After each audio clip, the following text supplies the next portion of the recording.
हाय, मैं Gaurav Yadav, UP board class 12th physics की second video या सेकंड लेक्चर। आप कुछ भी समझो इसे।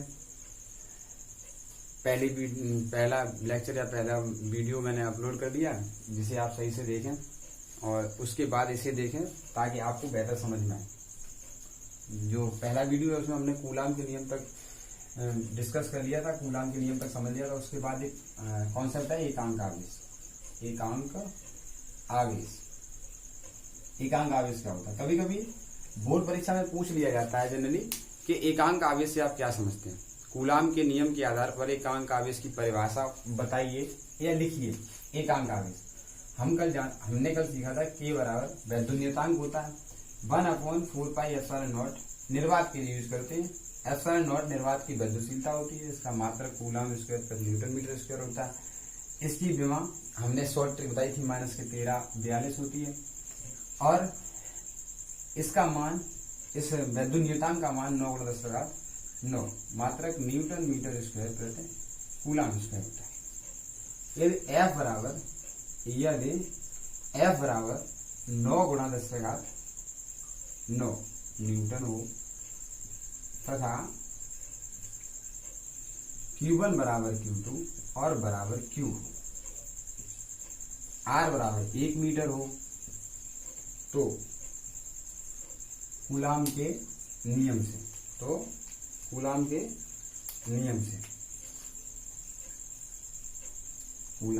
जो हमने कल सीखा था, कूलाम के नियम से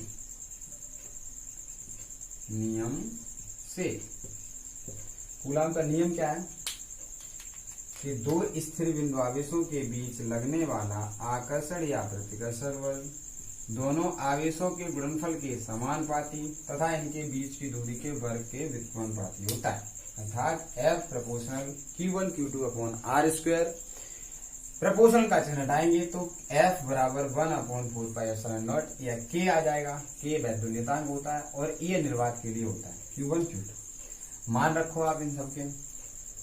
जब इसके मान रखोगे, F का मान 9 × 10⁻9 लिया है। इस 1/4πε0 का भी मान इतना ही होता है, 9 × 10⁻9। Q1 को भी Q माना है इंटू Q2 को भी Q माना है बट्टे R का मान 1 माना है, 1 का स्क्वायर इसे काट दो। Q और Q स्क्वायर हो जाएगा, इधर बना जाएगा। ठीक है। अगर वर्ग का पक्षांतर करोगे तो वर्गमूल यानी प्लस माइनस बन आएगा। इसे कहते हैं एकांक आवेश। अब इसकी परिभाषा आप कैसे बनाओगे? परिभाषा बिल्कुल सरल।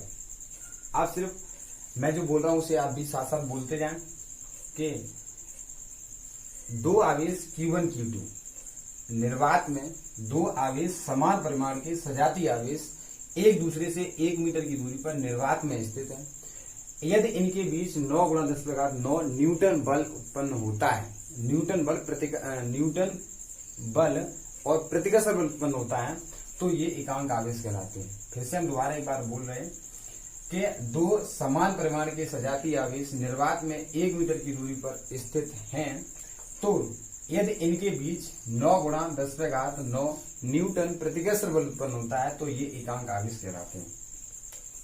एकांक आवेश वह होता है जिसका मान 1 कूलाम होता है, एकांक आवेश कहलाता है। ठीक है। उसके बाद अब हम जानेंगे वैद्युत क्षेत्र क्या है। वैद्युत क्षेत्र मेरा नेक्स्ट कॉन्सेप्ट है। वैद्युत क्षेत्र से आप क्या समझते हैं? कभी कभी परिभाषा पूछ ली जाती है 1 नंबर में बोर्ड परीक्षा में, वैद्युत क्षेत्र से आप क्या समझते हैं, और इससे न्यूमेरिकल जोड़ दिया जाता है तो 2 नंबर का 3 नंबर का क्वेश्चन हो जाता है। वैद्युत क्षेत्र क्या है? वैद्युत क्षेत्र से आप क्या समझते हैं? वैद्युत क्षेत्र किसी आवेश या आवेश समुदाय के चारों तरफ का वह क्षेत्र जिसमें कोई अन्य आवेश आकर्षण या प्रतिकर्षण बल का अनुभव करता है। किसी आवेश या आवेश समुदाय के चारों तरफ का वह क्षेत्र जिसमें कोई अन्य आवेश आकर्षण या प्रतिकर्षण बल का अनुभव करता है, वैद्युत क्षेत्र कहलाता है। वैद्युत क्षेत्र का ये गुण होता है वैद्युत क्षेत्र की तीव्रता। वैद्युत क्षेत्र की तीव्रता की परिभाषा क्या है? वैद्युत क्षेत्र की तीव्रता बताने। यदि माना इस वैद्युत क्षेत्र में कोई यहाँ पे परीक्षण आवेश रख दिया, ठीक है, तो ये आवेश इसे क्या करेगा? धन आवेश, परीक्षण आवेश, धन परीक्षण आवेश। परीक्षण आवेश के बारे में थोड़ी सी चर्चा कर लेते हैं। परीक्षण आवेश क्या होता है? परीक्षण आवेश बेसिकली परीक्षण के लिए उपयोग किया जाता है। यह बहुत छोटा बिंदु आवेश होता है। इसका कोई बड़ा विद्युत क्षेत्र नहीं होता है। यह किसी विद्युत क्षेत्र को प्रभावित, किसी भी आवेश के विद्युत क्षेत्र को प्रभावित नहीं करता है। जनरली यह कल्पित आवेश है, यह कोई वास्तविक आवेश नहीं होता है। ठीक है, अब यह आवेश इस पर क्या लगाएगा, प्रतिकर्षक बल। क्या लगाएगा, बल। वो बल होगा F बराबर 1/4 पाई एप्सिलॉन नॉट। निर्वात में स्थित है इसलिए Q और Q not upon R square. यदि इस Q नॉट को हम इधर ले आए तो क्या हो जाएगा, F अपॉन Q नॉट बराबर 1/4 पाई एप्सिलॉन नॉट। ठीक है, Q अपॉन R स्क्वायर। ठीक है, तो ये जो बन गई, ये क्या है, विद्युत क्षेत्र की तीव्रता है। अगर हम एक और दूसरा आवेश इतनी दूरी पे, ये आप दूरी है, आर दूरी पर एक और आवेश रख दें, तो उतनी दूरी पर एक आवेश रख दें हम Q1, तो इस पर भी बल लगेगा F बराबर 1/4 पाई एप्सिलॉन नॉट Q और Q1 अपॉन R स्क्वायर। ठीक है, इसे अगर हम इधर ले आए तो क्या हो जाएगा, F1 Q1 बराबर 1/4 pi epsilon not Q upon R square. और यदि इनका मान 1 रख दें, इनका मान 1 रख दें, तो सीधी सी बात है, अगर इनका मान हम 1 रख दें, इनका मान 1 रख दें, तो F बराबर एक बल निकल के आ जाएगा। ये भी क्या हो जाएगा, बल। क्या बन जाएगा, बल।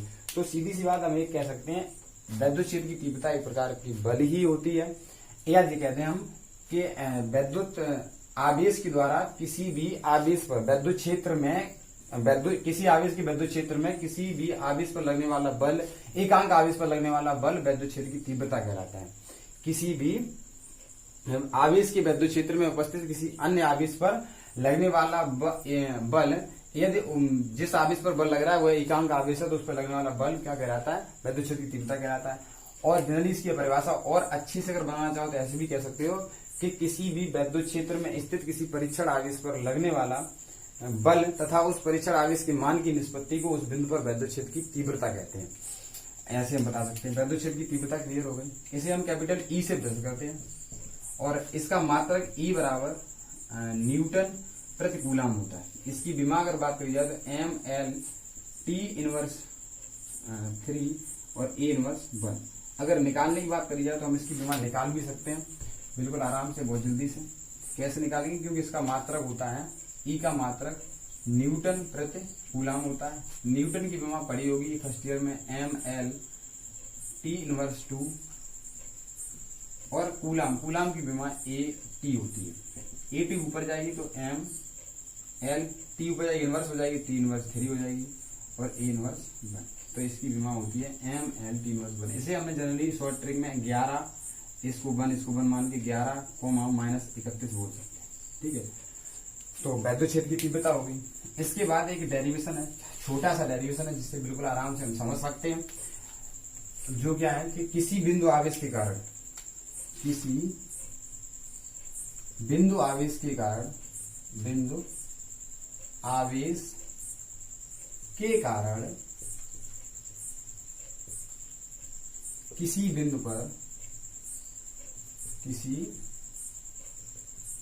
पर विद्युत क्षेत्र की तीव्रता, विद्युत क्षेत्र की तीव्रता। ठीक है, तो ये क्या है, माना कोई आवेश निर्वात में स्थित है, माना कोई आवेश निर्वात में है या किसी परावैद्युत माध्यम में स्थित है।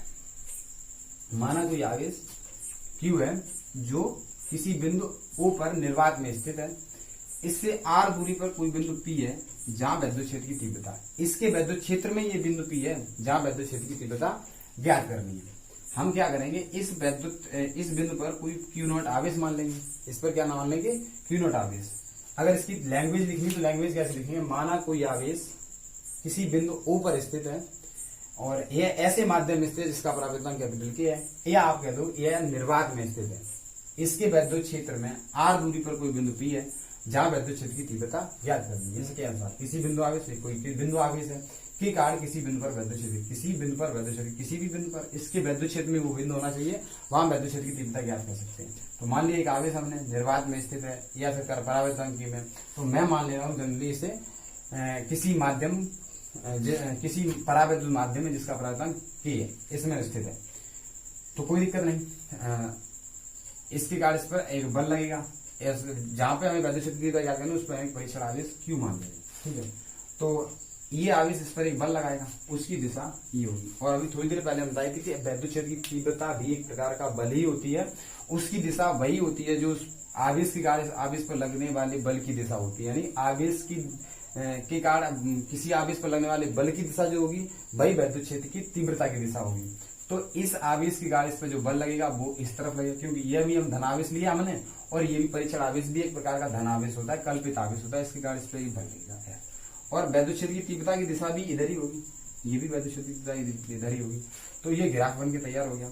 इसके कारण इस पर यानी कि Q आवेश के कारण Q आवेश के कारण Q नॉट पर लगने वाला बल, ठीक। Q आवेश के कारण Q नॉट पर लगने वाला बल, Q नॉट पर लगने वाला बल तो क्या है बल, F बराबर 1 कूलाम के नियम से, शायद से लिख दूं, कूलाम के नियम से। तो F बराबर 1/4 पाई एप्सिलॉन नॉट Q और Q not upon R square. और हमने थोड़ी देर पहले वैद्युत क्षेत्र की परिभाषा पढ़ी, वैद्युत क्षेत्र की तीव्रता की परिभाषा पढ़ी। वैद्युत क्षेत्र की तीव्रता की परिभाषा थी कि वैद्युत क्षेत्र में स्थित किसी भी परीक्षण आवेश पर लगने वाला बल तथा उस परीक्षण आवेश के मान की निष्पत्ति को उस बिंदु पर वैद्युत क्षेत्र की तीव्रता कहते हैं। इसका सूत्र बन के आया था वेक्टर E बराबर F upon vector F upon Q not. यह वैद्युत क्षेत्र की परिभाषा से यह सूत्र बना है, ठीक है, वैद्युत क्षेत्र की परिभाषा से। तो हम कहेंगे वैद्युत क्षेत्र, हम कहेंगे वैद्युत क्षेत्र की तीव्रता की परिभाषा से, की परिभाषा से E बराबर F upon Q not. F का मान है 1/4 pi epsilon not Q not upon R square upon Q not, ठीक है। Q नॉट से Q नॉट कट जाएगा तो क्या बचेगा, E बराबर 1/4 pi epsilon not Q upon R square. मात्रक है न्यूटन प्रति मीटर, ये डायरेक्शन हो गया। चाहो तो इसके ऊपर क्या लगा दो वेक्टर, क्योंकि वैद्युत क्षेत्र की तीव्रता एक सदिश राशि है।